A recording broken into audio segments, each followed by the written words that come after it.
بسم الله الرحمن الرحيم. الحمد لله والصلاة والسلام على رسول الله محمد وآله وصحبه ومن اهتدى بهداه. رب اشرح لي صدري ويسر لي أمري واحلل عقدة من لساني يفقه قولي. لتفسير سورة الأنعام قيشتنا آياتي حفتا وتشوار لو آياتانا داخواي قورا باسي مشهدك لا مشهد كان دعوة وبانقوازي إبراهيم پیغمبر سلامی خوای لێبێت کە کاتی خۆی کردوویەتی لەگەڵ قەومەکەی و بە تایبەتی باوکی و ئەو بەڵگە و دەلیلە عەقڵیانەی کە بۆی باسکردوون لەسەر خراپی و بێکەڵکی و بێسوودی ئەو شتانەی کە دەیانپەرستن و هاواریان دەکردنێ جگە لەخوا. دەفەرمێ وإذ قال إبراهيم لأبيه وإذ قال يعني بيربك وأي محمد صلى الله عليه وسلم يا باسك كاتك قتي إبراهيم سلامي خوای لێبێ لأبيه بباوكي كباوكي شيا آزرا آزر جا عندك لا مفسرين دفرمون آزر باوكي نبوة طبعا مامي بوا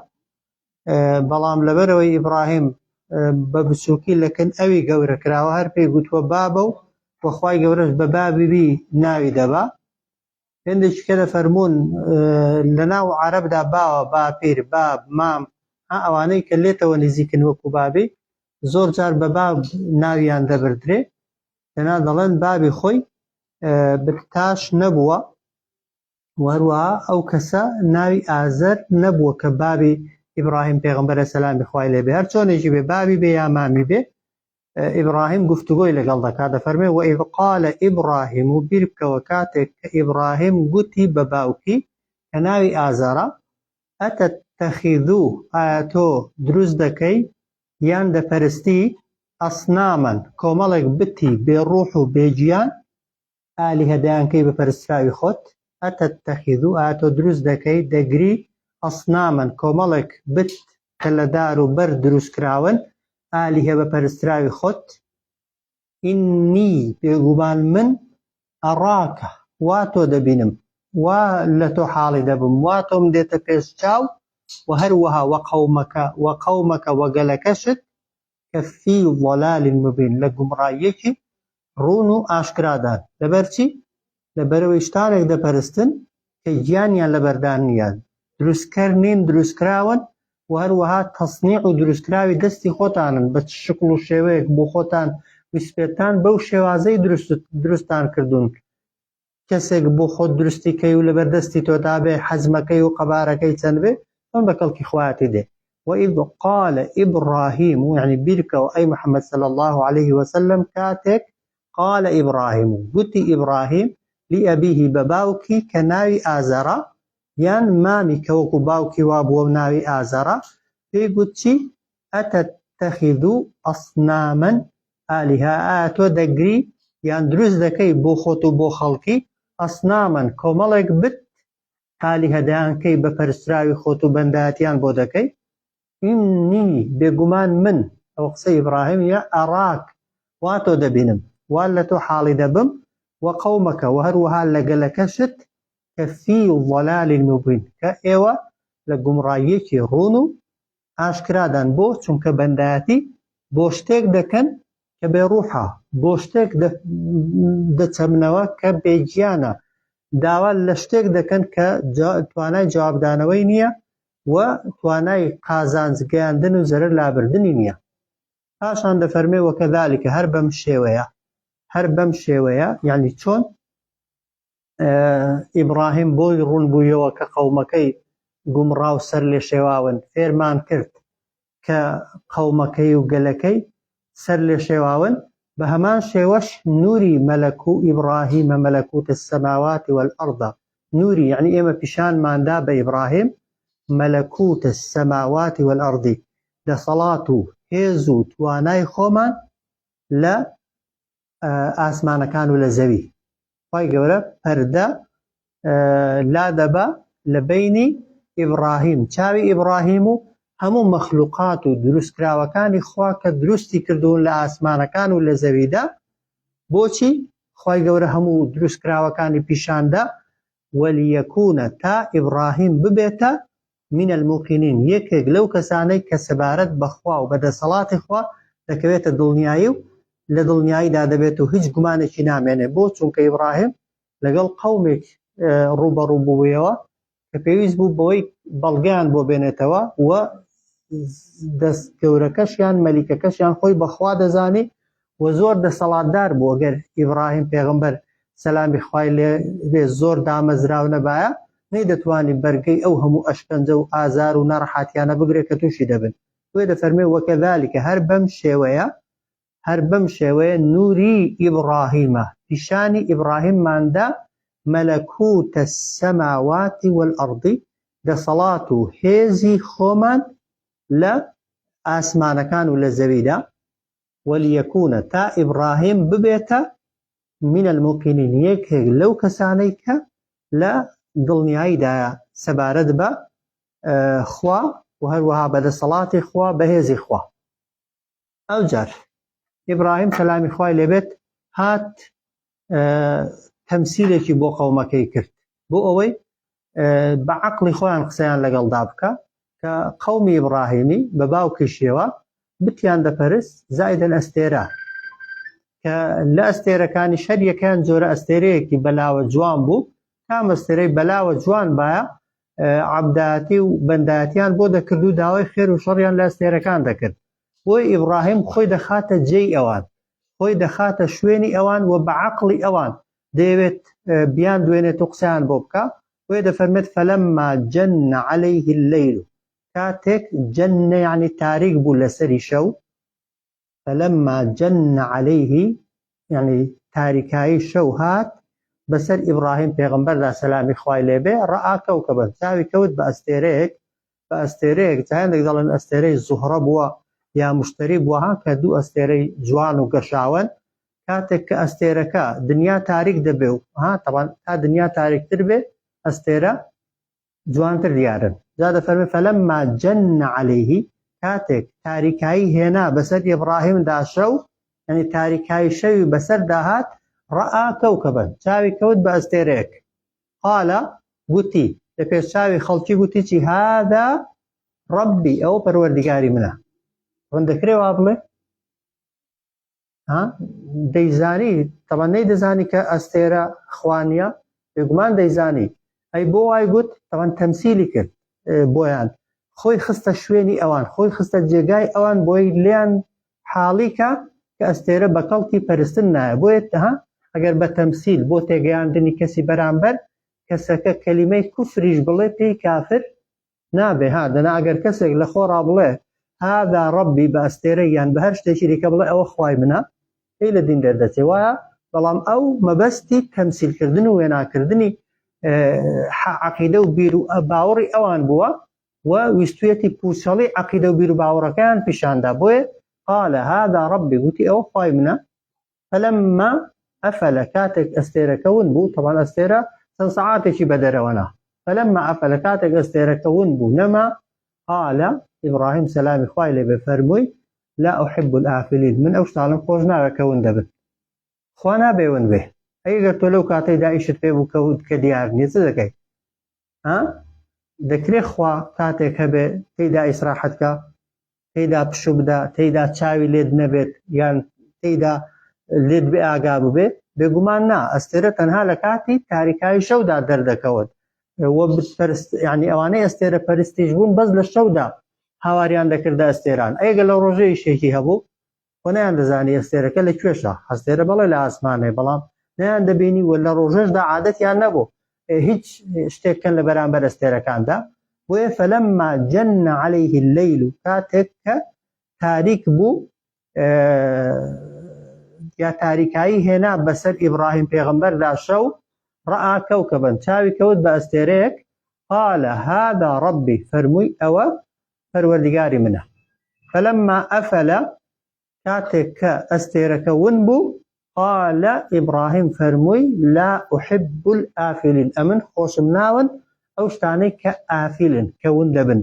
کە لە بەرچاو نامێنن ئەمن خوایەکەم دەوێت کە هەمیشە چاوی لێم بێت و دیار بێت و و ئاگادارم بێ. ئەو جار تەمسیلێکی دیکە فەلەمما ڕەئە القەمەڕ کاتێک کە چاوی کەوت بە مانگ بازغ کە هاتە دەرێ و درەوشایەوە قال هذا ربي فەرمووی ئەوە پەروەردگاری منە، ئەوە ڕووناکیەکەی زۆرترە و گەورەترە و بەسوودترە و چاتر دەتوانم لێی نزیک ببمەوە. فەلەمما ڕەئە القەمەڕ کاتێک ئیبراهیم سەلامی خوای لێبێ چاوی کەوت بە مانگ بازغ کە دەدرەوشێتەوە و هاتە دەرێ قال هذا ربي فەرمووی ئەوە پەروەردگاری منە، ئەوە خوای منە. فەلەمما ئەفەلە کاتێک کە مانگی ژون بوو قال إن لم يهدني ربي فەرمووی ئەگەر ڕێنمونیم نەکا پەروەردگارم، یعنی ئەوانە پەروەردگاری من نین. لئن لم يهدني ربي ئەوە کەیکە تەمسیل بووە، پێشتر وتی یعنی بە عەقڵی ئێوە وا دەزانن ئەو ئەستێرەیە خوامە یان ئەو مانگە خوامە، بەڵام ئەوانە خوای من نین. فەلەمما ئەفەلە کاتێک کە مانگیش بزر بوو قال لئن لم يهدني ربي ئەگەر ڕێنمونیم نەکا پەروەردگارم لأكونن بەدڵنیاییەوە من دەبم بە من القوم الضالين بێکێک لەو کەسانەی یا لەو گەلانەی کە گومڕام و سرم لێ شێواوە. فەلەمما ڕەئە القەمەڕ بازغا کاتێک کە چاوی کەوت بە مانگ کە بازغ دەرکەوت و هەڵهات هاتە دەرێ قال هذا ربي فەرمووی ئەوە خوای منە. فەلەمما ئەفەلە کاتێک کە ون بوو یعنی مانگیش ون بوو قال ئیبراهیم فەرمووی لئن لم يهدني ربي ئەگەر ڕێنمونیم نەکا پەروەردگارم لأكونن بەدڵنیاییەوە من دەبم بە من القوم الضالين بێکێک لەو گەلانەی یان لەو کەسانەی کە گومڕان و سەریان لە شێواوە. ئەو جار فەلەمما کاتێک ڕەئە الشەمس ئەو جار چاوی کەوت بە خۆر بازغەن کە دێتە دەرێ و دەدرەوشێتەوە و ڕووناکیەکەی هەر هەموو ڕووناکی ئەستێرەکانی لەناو بردووە، کە خۆر هاتە دەرێ نە مانگ دەمێنێ و نە ئەستێرە دەمێنن، ڕووناکیەکەی لەبەرەوەی لە ڕووناکی هەمووان بەهێزترە. فەلەمما ڕەئە الشەمس کاتێک کە چاوی بە خۆر کەوت بازغەن کە دەرکەوت و هاتە دەر ئەو جار قال هذا ربي فەرمووی ئەوەیە پەروەردگاری من، نە ئەستێرەکە هەوبوو لەبەرەوەی زوو ڕۆی، نە مانگیش هەوبوو لەبەرەوەی ئەویش نەما، ئێستا خۆر هاتۆتە دەرێ و خۆر دەرکەوتووە لەبەرەوەی خۆر ڕووناکی ئەوانی بردووە دیارە لاوان بەهێزترە و لەوان بەدەسەڵاتترە ئەوی دەکەم بە خوای خۆم. بەڵام فەلەمما ئەفەلە خۆریش تەبەن چەند سەعاتێکی بە دەرەوەیە کاتێک خۆرەکەش نەما خۆرەکەش ون بوو قال یا قەومی وتی ئەی گەلەکەم ئەوە دیارە کە هەمووی تەمسیل بوو ئینی بەریئ مما تشركون من بەریم ناڕازیم بێزارم و باوەڕم نییە مما تشركون بە هەر شتێک لەو شتانێک کە ئێوە دەیکەنە شەریک و هاوبەشی خوا. مانگ بەسوودە بەڵام بۆ خوایەتی نابێت چونکە کاتیە، خۆر بەسوودە و خزمەتی ئینسان دەکا بەڵام بۆ خوایەتی نابێ. ئەستێرەکان هەمویان سوودیان هەیە، خوا بۆ سوودی ئینسانەکان دروستی کردوون، بەڵام دار و بەرد کە ئەوان دایان پەرستن بێ کەڵک و بێسوود بوون، بێ ڕوح و بێگیان بوون، جوڵە و حرەکەشیان نەبوو. ئەوان هێندێکیان ئەستێرە هێندێکیان دار و بەردە بێ ڕوح و بێگیانەکانیان دەپەرست کە ئەوانە سود بەخەستترین شتن بۆ ئینسانی ئەستێرە مانگ خۆر، بەڵام بۆ خوایەتی دەبن بێگومان نا، بۆ چونکە یعنی نەمانیان بەسەردادێ لە ناوچوونیان بەسەردادێ ون دەبن و لە بەرچاو نامێنن خوا نابێ هیچ کاتێک لە عەبدەکانی ون بێت و عەبدەکانی خۆی لێون بێ. فەلەمما ڕەئە الشەمس بازغەن کاتێک کە بینی خۆر هاتە دەرێ و دەرکەوت قال هذا ربي هذا أكبر وتی ئەوە پەروەردگاری منە بۆ چونکە هذا أكبر ئەوە لەوەکانی کە گەورەترە. فلما ئەفەلت کاتێک کە ئەو خۆرەش ون بوو قال یا قەومی وتی ئەی گەلەکەم ئینی بەریئ بێگومان من بەریم یعنی تووڕەم ناڕازیم مما لە هەموو ئەو شتانەی کە تشركون ئێوە دەیکەنە شەریک و هاوبەشی خوا، یعنی ئەوەی کە گوتومە وەک دەڵێ قسەی ئێوەیە دووبارەم کردوتەوە و تەمسیلکردن و وێراکردنی عەقیدەی ئێوەیە، بیر و باوەڕی ئێوەیە، ئەگەر نا من ئیمانم و باوەڕم بە هیچ شتێک نییە لەو شتانەی کە ئێوە دەیکەنە شەریک و هاوبەشی خوای گەورە. جار دارێکە ڕوحی لەبەردانیە خۆرێکە مانگێکە ئەستێرەیەکە یا هەر کەسێکی دیکەیە مادام مەخلوقە مادام دروستکراوە بە کەڵکی ئەوەی نایە بیهێنمە ڕێزی خوایەکی خاڵق و بەدیهێنەر ئەو جار دەفەرمێت ئینی بێگومان من وجهت وجهیە وجهت عنی وەرم جێڕا ڕوخسار و دڵی خۆم للذی بۆ ئەو خوایەی وجهت يعني تایبەتم کرد ڕووم کردە وجهیە يعني ڕووی خۆم کە دموچاون کە هەموو ئەندامە هەستیارەکانی تێدانا یا مەبەستی دڵە یا مەبەستی لاشە و ئەندامەکانن بە دڵیشەوە ئینی وجهت وجهیە بێگومان من يعني وەرم جێڕا تایبەتم کرد ڕوخساری خۆم جەستەی خۆم لاشەی خۆم بۆ بەندایەتیکردن و پەرستن للذی بۆ ئەو زاتەی کە فەتەڕە السەماواتی والئەڕض کە دروستی کردوون ئاسمانەکان و زەوی دروست کردوون ئەو جار حەنیف یعنی لە هەموو ئاینێکی پوچ و بەتاڵیش وازم هێناوە خۆم بۆ ئاینی خوای گەورە یەکلایی کردوتەوە وما ئەنە من المشرکین من هیچ کات لەو کەسانە نیم و نابم کە هاوبەش بۆ خوای گەورە بڕیار دەدەن لە هیچ کامێک لە جۆرەکانی عەبادەتیکردن و پەرستشدا بۆی ئەو دوعای وجهت وجهیە للذی فەتەڕە السەماواتی ئەوەی کە دوعای تەوەجوهە و ئینسان سنەتە لە هەموو نوێژێکدا لە فەرزەکان لە ڕەکەعاتی یەکەم پێش فاتحای بخوێنێ ئەو قسەی ئیبراهیم پێغەمبەر بۆ سەلامی خوای لێبێ کە ئیبراهیم پێغەمبەر باوکی پێغەمبەرانە و هەروەها لە مەسەلەی خۆ یەکلاکردنەوە و خۆ تەسلیمکردن بەخوا ئومەتێکە و لە دژایەتی شیرک و بتپەرستیشدا ئیبراهیم پێغەمبەر سەلامی خوای لێبێ سەرمەشقی پێغەمبەرانیش بووە نەک هەر ئی موسڵمانەکان ئینی بێگومان من وجهت وجهیە لله يعني تایبەتم کرد یەکلام کردەوە وجهی وجه يعني ڕوخسارم دڵم جەستەم لاشەم ئەندامەکانم عیبادەتەکانم هەر هەمووی بۆچێ للذی بۆ ئەو زاتەی کە فەتەڕە السەماواتی والئەڕض دروستی کردوون ئاسمانەکان و زەوی کە حەنیف ئەو جارەی وازم لە هەموو دینێکی پوچ هێناوە و خۆم بۆ دینی ئیسلام یەکلایی کردوتەوە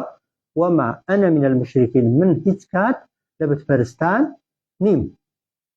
ئەو جار دەفەرمێ وحاجەهو مناقەشە و دمەقاڵەیان لەگەڵ ئیبراهیمدا کرد قەومه گەلەکەی سەبارەت بەچی مناقەشەیان لەگەڵدا کرد سەبارەت بە یەکخوایی سەبارەت بە وەحدانیەتی خوا ئەویش قالە فەرمووی ئەتوحاجونی فی الله ئێوە دمەقاڵێ و مناقەشە لەگەڵ مندا دەکەن سەبارەت بە خوا بە یەکخوایی یان بەبوون و نەبوونی خوا وەقەد هەدان لە کاتێکدا ئەو خوایە منی ڕێنمونی کردوم تازە من لەوەی دەرچۆم وەک دەڵی واز لە یەکتاپەرستی و یەکخواپەرستی و بە دوای ئاین و دینێک کە دین و ئاینی خوای گەورە نییە لەوەی دەرچوم بۆ چونکە خوا هیدایەتی داوم هیدایەت بەڕاستی چوویە دڵ ئینسان هیدایەتی خۆی ناگۆڕێتەوە بە هەرچی تەماعی دنیاییە ئەوە یەک و بە هەرچی هەڕەشە و گۆڕەشەشە ئەو نەمرودی لە بەرامبەردا بوو و هەڕەشەی سووتان دنی بە ئاگر لێکرد فعلەنیش هەڕەشەکەی خۆیان لە بەرامبەریدا جێبەجێ کرد بەڵام ئامادە بوو پەشیمان بێتەوە نە بۆ چونکە خوا هیدایەتی دابوو چونکە دەیزانی ئەگەر بە ئاگری بسووتێ چەند دقەیەکە دەمرێ و دواتر دەگاتە بەهەشت و ڕەزامەندی خوای گەورە خۆ ئەگەر خۆت تەسلیم بە خواکەی لە دنیاش ئەوەی کە بۆ دادنێن مەرزنی بتوانن بەسەردا جێبەجێکەن ئەگەر قەناعەت و تەوەکولت وەکو ئیبراهیم بەخوای گەورە بێ وحاجەهو قەومه دمەقاڵێ و مناقەشەیان لەگەڵ ئیبراهیمدا کرد گەلەکەی ئیبراهیم قالە ئیبراهیمیش فەرمووی ئەتوحاجونی فی الله ئێوە مجادلە و مناقەشە و دمەقاڵە لەگەڵ مندا دەکەن سەبارەت بەخوا وەقەد هەدان کە بە بێگومانی خوای گەورە هیدایەت و ڕێنمونی منی کردووە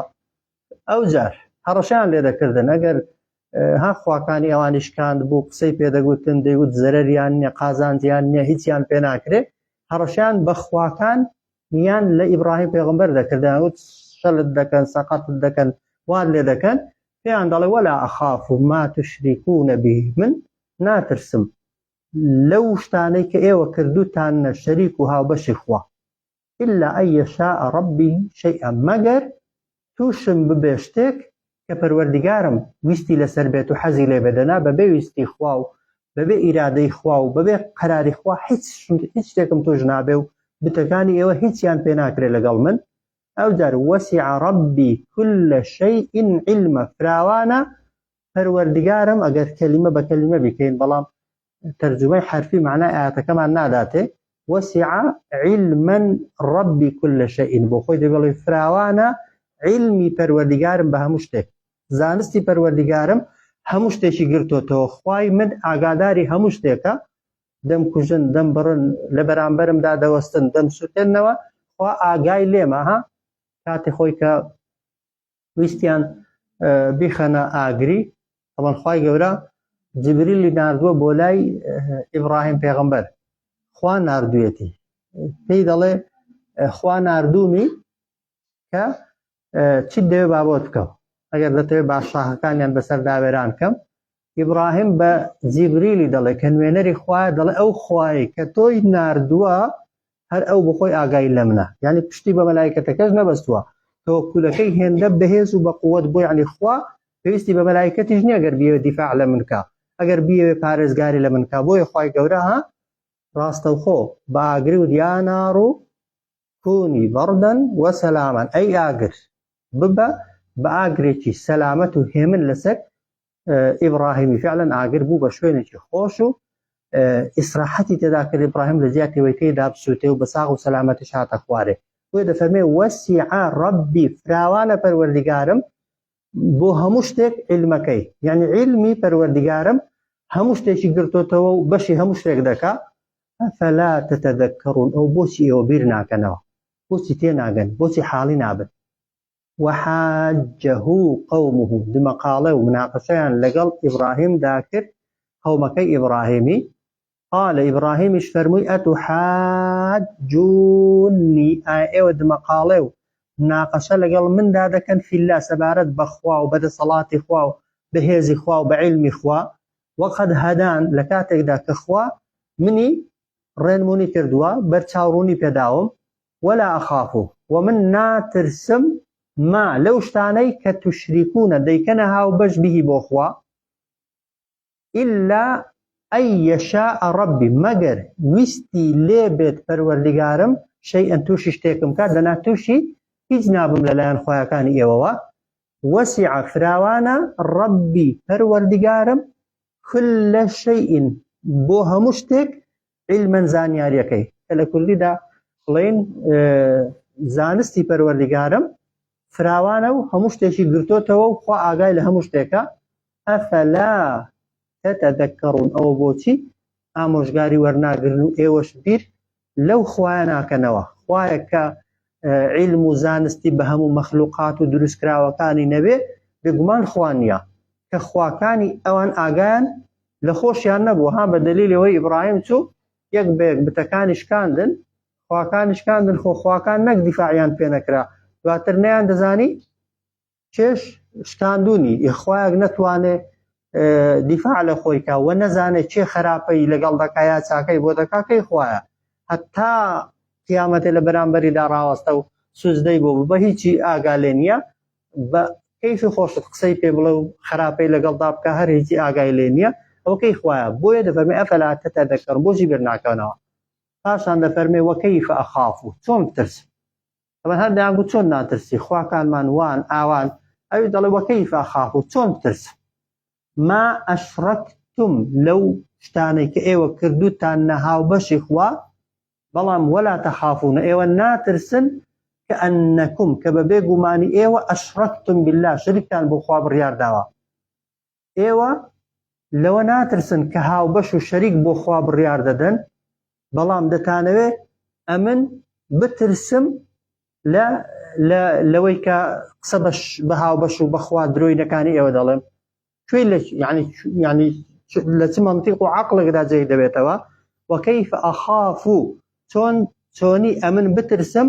ما لەو خوایانەی لەو بتانەی کە ئەشرەکتم کە کردوتان نەشەریک و هاوبەش بیهی بۆ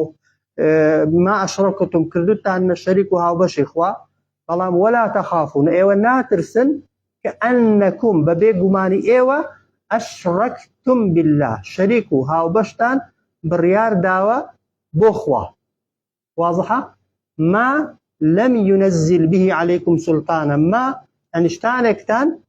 كردونة شريك خوا كلم ينزل به عليكم سلطانا كنين هردو تخواري لسر أو هاو بشية بسر ايوه دا هيز بلغيك ايوه جورشتيك دا پرسنو بنداتي بوشتيك دكن